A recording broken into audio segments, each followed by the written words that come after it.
Hello everyone, welcome back to our YouTube channel, the Worker Being channel. Yes, I'm Katina. And I'm Patricia, and today we're going to talk about Zoom fatigue, which, assuming most of you have had to work from home at some point, or at least have used Zoom, you may know that long periods of time on Zoom can be quite exhausting.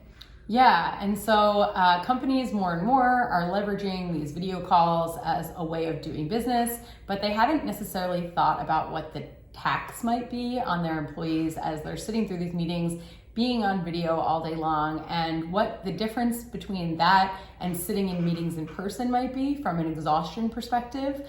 So we kind of made this switch over to being a very Zoom heavy working environment and haven't really necessarily considered all the costs to doing that. So today we're going to talk a little bit about what are the costs of being on Zoom for too long, and then what can you do to sort of cut down on those. Yeah, so first things first, new research has been coming out past few months. There's been a couple studies that have come out on Zoom fatigue specifically. And the first one really talked a lot about how just being in long periods of Zoom meetings can be more exhausting. And there's like a couple of factors. So one of the things is your attention. When you're on a Zoom call, you're paying attention in a way that you wouldn't in a meeting. If you were in a physical meeting, you are sitting in a room, you're not necessarily staring at the speaker constantly. You don't see yourself in the bottom of the screen to monitor your own behavior and the way you look. So you're not like sustaining your attention in one place as much as you do in a Zoom call. If you're in a meeting room, you're probably doodling, maybe writing some notes, maybe like looking around, stretching, doing whatever. And that's fine, like behaviorally, that's just a normal thing and people don't expect you to be staring at them the whole time when they're speaking. But when you're in a Zoom meeting, there's like this weird phenomena where we're like focusing on the camera and the faces so much. And so that sustained attention is just not good for you. Yeah, so what research is finding is that when people are in Zoom calls for longer hours, that they tend to have higher levels of burnout. And recent research, which we'll put in the notes here, has also found that this is particularly true for newer employees and for women because the expectations for their appearance are different than that of men or more tenured employees. And so they do more to prepare themselves like for the Zoom call to make sure that they look like presentable. And also while the Zoom call is happening, they're doing more like monitoring of their appearance. So not only is this something that causes burnout in your company, but it also causes some differential burnout for individuals in the organization who may be underrepresented or just more vulnerable within the organization because they have less tenure. And I think two of the studies kind of converge on this fact because we just talked about the newcomers maybe having more of the Zoom fatigue because they're monitoring their behavior and the way they look a little bit more.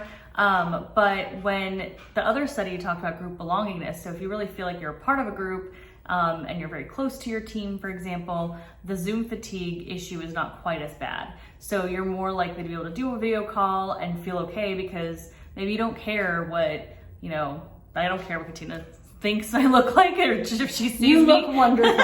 But if she sees me looking a little cray, it's like totally fine because I've known her for so long that those Zoom calls are not a big deal. It's like, oh, okay, whatever. Katina like sees when we're hanging out together, she sees me in my pajamas. So it's not like a big deal. But if I was somebody that I didn't know as well, I might feel a little bit more like I need to present myself a specific way. So being part of that group is important. So maybe meetings where you have that group belongingness where the team is really close, video might be a more appropriate use of your video scheduling tools in those situations versus a situation where maybe you don't know the team as well. Maybe then it's more comfortable to have the video off a little bit more. Yeah, like if you think you can be authentic with your team, then you're not going to try to change yourself as much. And that's kind of what is driving a lot of what makes you tired on a Zoom call. Because as Patricia mentioned, I mean, in a meeting, you're not staring at yourself and staring at the speaker continuously. You're not staring at yourself at all. And so that's a whole other level of like, cognition that's going on, this like high self-monitoring. So, and to the extent that that's more true for people that feel like they have to do more monitoring, whether it's because the team doesn't make doesn't have a culture of belongingness, or because they're newer in the organization, or there are different expectations for their appearance.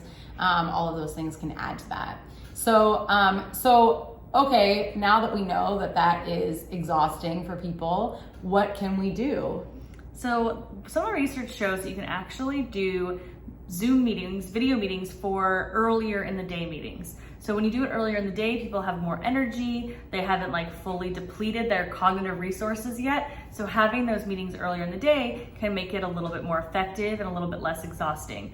But the key is you don't have a full day of video meetings. You can have Zoom calls with no video, and really making sure you're spacing those out appropriately is your best bet. But trying to keep the ones that you need to have on video for whatever reason early in the day is going to make it a lot easier for people to cope and not feel as exhausted. Yeah, so definitely if you've got a 3 to 5 p.m. meeting or something, try to make it no video if possible. Another thing stemming from that is to create that culture of belongingness or authenticity. So doing more team building activities, letting people get to know one another on a personal basis, allows the team to feel less inclined to have to sort of monitor their actions or behaviors, and also ensuring that, you know, your team has been trained on diversity, equity, and inclusion, that they understand the importance of making sure that everybody feels that they can bring themselves into the workplace and not feel like there are certain parts of themselves that they can't reveal from a demographic identity perspective.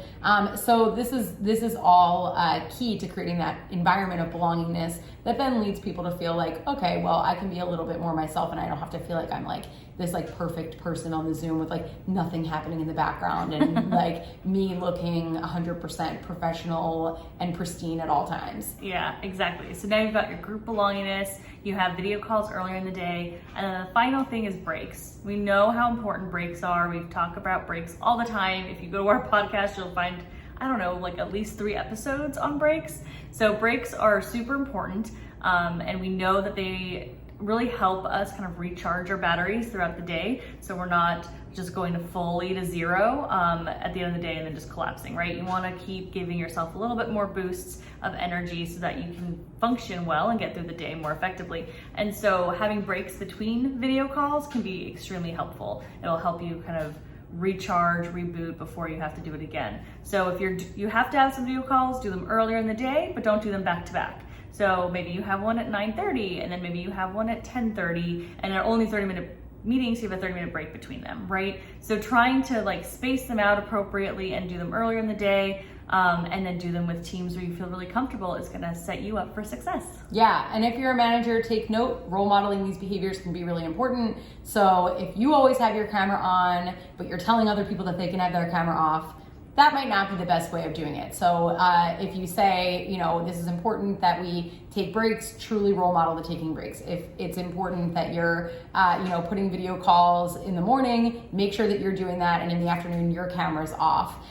So just trying, and of course that you're role modeling the culture of belongingness that you want to grow as well. So making sure that you're actually putting that out there and showing people that that's the actual culture and climate of the organization and of the team is very crucial, or else other people are not going to feel like they can do it if you're not. 100%. So if you're an employee, you can try to implement all of these. If you're a leader, definitely do it, implement it, and also practice it yourself. And if you're an organization, tell everyone, let them know that they should be doing this and start to push this culture of not having to have the video on constantly. So if the organization can really create that plan and that culture, that strategy where we don't have video every single meeting, it'll really help everyone else adopt that and be feeling a lot better and healthier. Yeah, so thank you so much. Hopefully this was helpful, and get out there and try to defeat your Zoom fatigue. And don't forget to subscribe to our show so you can hear the next video as it goes live.